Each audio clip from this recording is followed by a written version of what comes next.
grades as well. You know, when I heard about your story and when we met through the Empowered Project and you guys ran a mental health gala alongside Starting Line, hearing your journey and your story, and what resonated with me the most was just being a human and having had challenges and struggles, having all these choices that were made for you previously, and maybe potentially showing up as a person that you didn't necessarily want to be, really stands out for me with you. I'd love to know more about your journey and your story, about what led you, I suppose, to the point of now making a choice where you help people, you empower others, and you bring other people together. Yeah, thanks, Beck. Thanks for having me as well. Really appreciate the opportunity. For myself, I suppose, in a slimline version, I mean, we've all got a story. We've all been through a journey, and everyone's journey is valid for that person themselves. My journey, I believe I've been able to have an impact on people through relatability, as we all go through battles. Mine started probably at an early age, around 14. My mum battled a terminal illness where she got told she had 5 years to live. Happy ending, she survived, defied all odds. However, having that news at quite a young age was quite difficult. Along with parents divorcing around that same time, I found myself unable to understand or feel certain emotions that I was going through and not know how to navigate those emotions. So for myself, I resorted to becoming a bit of a bully after being bullied through primary school. I entered high school and became the bully. And this is all just seeking validation, seeking love and safety, because I never received that from my parents. And I had great parents growing up, but unfortunately circumstances that got thrown at my parents made them a little bit vacant in some areas that I really needed them in those times. So I found myself becoming the bully, found myself seeking validation, seeking love, seeking to fit in. So I started to drink at a young age, started to smoke at a young age, cigarettes, weed, and started to kind of go down that road. This did not help my school grades at all. I went to a private school for a while. Eventually they asked me to kindly leave, and I went to a public school, which is way more fun. Grades got even worse, and I found myself exiting that era and starting a trade. And kind of, I did what I was expected to do from what I thought society expected me to do, given my grades, my attitude, my mindset, which was all crap at that time. Lack of guidance and lack of choices that I had made and the people around me.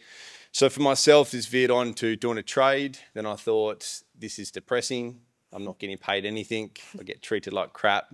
This sucks. So I bought a one-way ticket overseas to live in Canada. Although this is an amazing journey, I met a lot of amazing people. I found myself really suppressing a lot of that childhood things that I'd gone through drugs and alcohol. Found myself in quite a low place, and I got a phone call that my mum was going in for a liver transplant. The chances of survival was about 20%. So I was in Canada, quite isolated, suppressing my emotions, and I wasn't there for my mum when I thought she was going to go.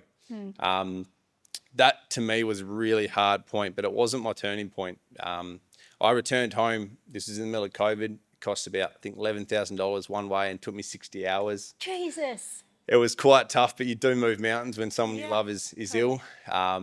Like I mentioned, Mum did survive. It's been a hell of a roller coaster for her. And that also had its emotional and mental toll on myself. Having a mum that wasn't vacant because of an illness is really tough. You do need that safety and that love from your mum. But following on, I returned home and got into a toxic relationship. Mentioning all these key points is because these are all learnt behaviours I'd picked up through my earlier years, and also the environments that I'd put myself in.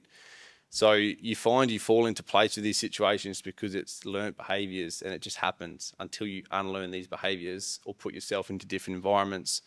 Now, my ex was a beautiful woman. She had her own battles, like myself, but I did find myself exiting that relationship with certain reasons and finding myself in quite a dark place. I did have a choice. I had a choice to just finish it and call it a day with life, or to make some changes. As you know, and a few other people, I've got a little bit of a gun-ho mentality. So I was like, we are going all in. I signed up for a marathon, ran that with no training, cried the whole time, decided to read my first book, listened to about 1 million podcasts. I think on average was 6 hours a day worth of podcasts. Which also makes me more grateful to be here, because I understand how much value podcasts do bring. to people, especially when you're not that good on the books like myself. And once I got a little bit of a feeling of how I'm meant to live my life, not how I thought people meant that I had to live my life, I started to really run. I quit my job with zero savings, started 4 businesses in the space of 6 months, and then ran 100 kilometres with no training. And this is a little bit extreme.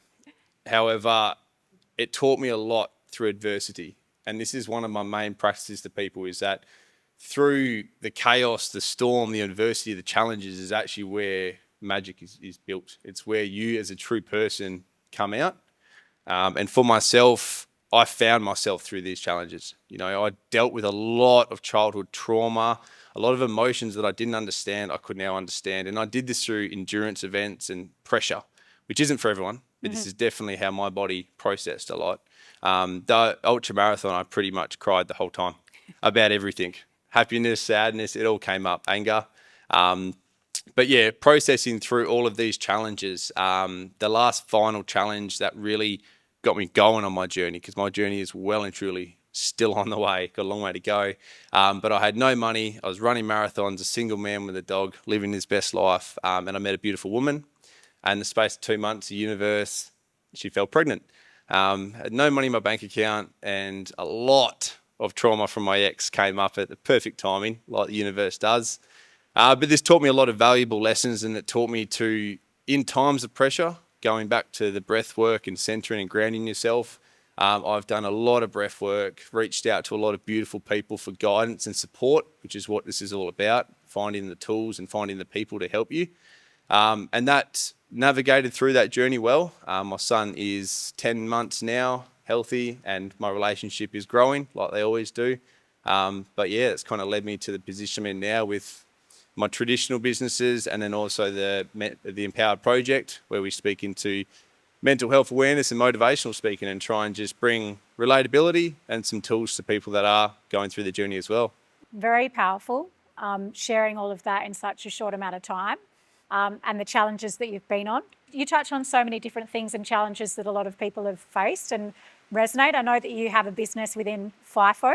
What I have in common with a lot of people here is working within mining, and there's a lot of mental health struggles that come working within mining, and I've stepped in and out of it, and I've, done so many different jobs, and I've, really struggled to be able to, I suppose, bring these conversations up to mining. And I think, Ryan, when we first met,